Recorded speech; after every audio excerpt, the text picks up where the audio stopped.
Daily कोई ना कोई नई रिसर्च आती है जिससे हमें ह्यूमन माइंड और बिहेवियर के बारे में कोई ना कोई नई चीज़ का पता चलता रहता है। और कुछ फैक्ट्स तो ऐसे होते हैं जिसे सुनने के बाद हमें लगता है क्या ये चीज़ सीरियसली ऐसे होती भी है। तो चलिए दोस्तों, आज हम कुछ ऐसे ही अमेजिंग साइकोलॉजिकल फैक्ट्स के बारे में बात करेंगे, लेकिन इस बार हम कुछ डिटेल में बात करेंगे हर एक चीज़ की विद एग्जाम्पल। तो एंड तक बने रहिए। Fact number 1, if we have plan B, our plan A will never work out. हमेशा से ही किसी काम की प्रिपरेशन एक काफ़ी डिफिकल्ट टास्क होता है। यूनिवर्सिटी ऑफ पेंसिल्वेनिया ने एक रिसर्च की और ये पाया कि जो लोग कोई भी काम स्टार्ट करते हैं किसी प्लान बी के साथ, उन्हें सक्सेस मिलने के चांसेस बहुत कम होते हैं एज कम्पेयर टू वो लोग जो बिना किसी बैकअप प्लान के काम करते हैं। वो लोग अपना 100% देते हैं एक ही काम पे, लेकिन जो लोग अपने किसी बैकअप प्लान के साथ चलते हैं उनके माइंड में तो यही चलता है कि कोई बात नहीं, अगर लेट्स से उनका प्लान ए काम नहीं किया तो वो प्लान बी पे काम कर लेंगे। और यही एक रीज़न होता है कि उनको सक्सेस मिलने में काफ़ी ज़्यादा टाइम लगता है। रिसर्चर्स ये भी कहते हैं कि आगे का सोचने में कोई बुराई नहीं है, लेकिन जो भी आप काम कर रहे हैं सबसे पहले आप इस पे अपना 100% दें, फिर उसके बाद आप सोचें कि आपको नेक्स्ट पे क्या करना है। अगर आप स्टार्टिंग से अपना एक बैकअप प्लान लेके चलेंगे तो उस चीज़ पे आप कोई फोकस नहीं कर पाएंगे प्रॉपरली। तो इसीलिए आप जो भी काम करें उसमें अपना 100% दें, सक्सेस आपको ज़रूर मिलेगी। Fact number 2, fear can feel good if we are not really in danger. अब हर किसी को हॉरर मूवीज पसंद नहीं होती। अब जिन लोगों को भी हॉरर मूवीज पसंद हैं उनके लिए कुछ थ्योरीज हैं, और सबसे मोस्ट इम्पोर्टेंट थ्योरी का नाम है हार्मोन्स। जब भी आप कोई हॉरर मूवी देख रहे होते हैं या किसी हॉन्टेड हाउस के बाहर से निकलते हैं तो कुछ केमिकल्स हैं जैसे डोपामाइन, एंडोर्फिन, जो ऑटोमेटिकली आपको मिलते रहते हैं।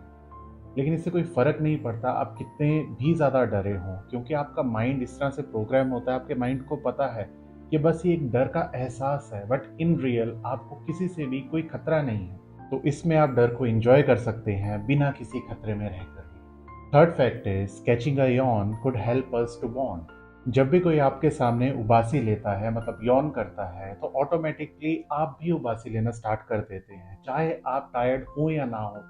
क्या आपने कभी सोचा ऐसा क्यों होता है? बेसिकली यॉर्निंग एक कंटेजियस चीज़ है, और ये होता इसलिए है क्योंकि ये एक एम्पैथी शो करता है कि जब आप अगले को इतने करीब से देख रहे हैं, उससे जानने की कोशिश कर रहे हैं, और जब वो यॉन करेगा तो ऑटोमेटिकली आप भी यॉन करेंगे। ये एक बहुत बड़ा साइन है एम्पैथी का। जिन लोगों में एम्पैथी दिखाने के चांसेस कम होते हैं वो दूसरों के उबासी लेने पे उबासी नहीं लेते। फॉर एग्जाम्पल, छोटे बच्चे जिनको इसके बारे में कुछ पता ही नहीं है और जिन्होंने इसके बारे में तक कुछ सीखा नहीं है, और दूसरे वो लोग जिनको ऑटिज्म है। Fact number 4, beginnings and ends are easy to remember then middles. अगर हमें कभी भी कहा जाए किसी पुरानी बात को याद करने के लिए, चाहे वो हमारी कोई ग्रोसरी की लिस्ट हो या हमारे पर्सनल लाइफ के कुछ ऐसे इंस्टांसेस हो, तो हमेशा या तो हम स्टार्टिंग से सोचना शुरू करेंगे या एंड से। हम कभी बीच से शुरू नहीं करते क्योंकि वो काफ़ी ज़्यादा कंफ्यूजिंग होता है। अब जैसे मैराथन के केस में हमें ये याद रहता है कि किसने नंबर 1, नंबर 2 या नंबर 10 पे स्टार्ट किया और किसने एंडिंग में कौन से स्पॉट पे ख़त्म किया। लेकिन हमें बीच का कभी याद नहीं रहता कि कितनी बारी पोजीशंस अप या डाउन हुई। ये सेम केस ही है। Fact number 5, it takes 5 positive things to just forget one single negative thing. हमारे दिमाग में एक नेगेटिव बायस जैसी चीज़ होती है जिससे हमें बुरी चीज़ें ज़्यादा देर तक याद रहती हैं as compare to positive. For example, office में आपने एक बहुत ही अच्छी प्रेजेंटेशन दी और आपके बॉस, आपके कलीग्स ने आपकी बहुत ज़्यादा प्रेज़ की। आप उस चीज़ पे खुश होने की बजाय उस चीज़ पे ज़्यादा नेगेटिव सोचते हैं कि बस स्टॉप पे आज सुबह उस छोटे बच्चे ने मेरे शूज़ की थोड़ी सी बुराई क्या की। और बैलेंस फील करने के लिए हमें 5 कोई ऐसी पॉजिटिव या गुड न्यूज़ चाहिए होती हैं किसी भी एक नेगेटिव या बैड न्यूज़ को अपने माइंड से निकालने के लिए। इसीलिए कोशिश करें कि पॉजिटिव लोगों के साथ ज़्यादा रहें और छोटी छोटी चीज़ों में खुशियाँ ढूंढने की कोशिश करें, ताकि जो नेगेटिव चीज़ें हैं या ये जो बैड वाइब्स हैं ये आपसे दूर ही रहें। Fact number 6, food taste better when someone else makes it. क्या आपने कभी सोचा है कि अगर आप कोई सैंडविच किसी स्टोर से लेते हैं उसका टेस्ट आपको ज़्यादा अच्छा लगता है एज़ कम्पेयर टू वही सेम सैंडविच अगर आपने घर पे बनाया हो, वो भी सेम इंग्रेडिएंट्स के साथ? ये इसलिए होता है कि जब आप कोई खाना अपने लिए बनाते हैं आप उस खाने के अराउंड इतना ज़्यादा टाइम रहते हैं कि आपकी जो एक्साइटमेंट रहती है ना, वो ऑलमोस्ट ख़त्म हो जाती है और आप उस खाने को उतने अच्छे से इंजॉय नहीं कर सकते। और यही एक रीज़न है कि आपको दूसरों का बनाया हुआ खाना ज़्यादा अच्छा लगता है।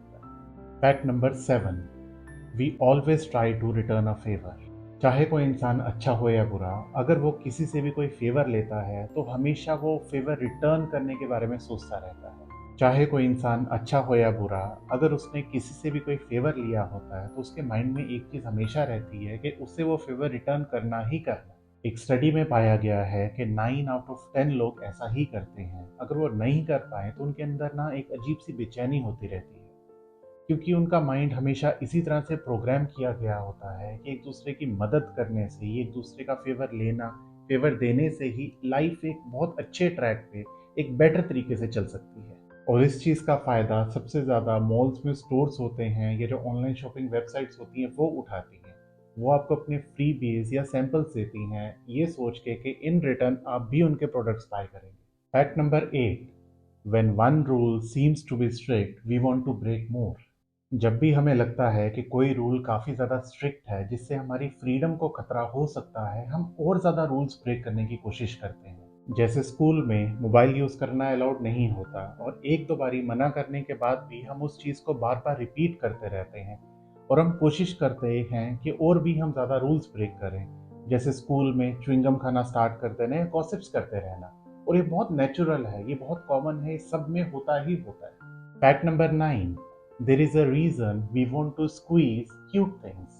आपने काफ़ी बारी लोगों को इस एक्सप्रेशन के साथ देखा होगा, वाओ ये चीज़ कितनी क्यूट है, मैं इसको स्क्वीज ही करना चाहूँगी या करना चाहूँगा। बेसिकली इसे कहते हैं क्यूटनेस एग्रेशन। और जो लोग इसे फील करते हैं, वास्तव में वो उस चीज़ को दबा के मारना नहीं चाहते, वो बस उनके प्यार करने का, प्यार दिखाने का बस एक तरीका होता है, वो एक एग्रेशन होता है। नॉर्मली ये होता है जब हम किसी क्यूट से कुत्ते को, बिल्ली को या किसी प्यारे से बच्चे को देखते हैं, बस हम यही चाहते हैं कि बस हम इसको अपनी गोद में ले लें और कंटिन्यूसली उसका खेलते रहें, उसके चीक्स को स्क्वीज करते रहें।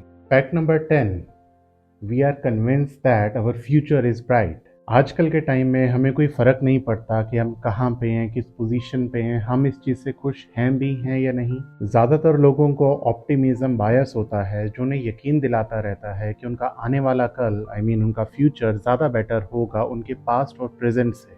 वो मानते हैं कि वो अपने करियर में आगे बढ़ेंगे, उनकी मैरिड लाइफ हमेशा अच्छी चलेगी, उनका कभी डिवोर्स नहीं होगा, छोटे छोटे बच्चों को वो पालेंगे, उनको बड़ा करेंगे, उनकी तरक्की होते देखेंगे और अपने ओल्ड एज में एक बहुत ही खुशहाल ज़िंदगी जिएंगे। हो सकता है कि ये चीज़ बिल्कुल भी पॉसिबल ना हो, बट एक पॉजिटिविटी रहती ही है लोगों के अंदर, जो हमेशा एक अच्छे फ्यूचर के बारे में सोचते हैं।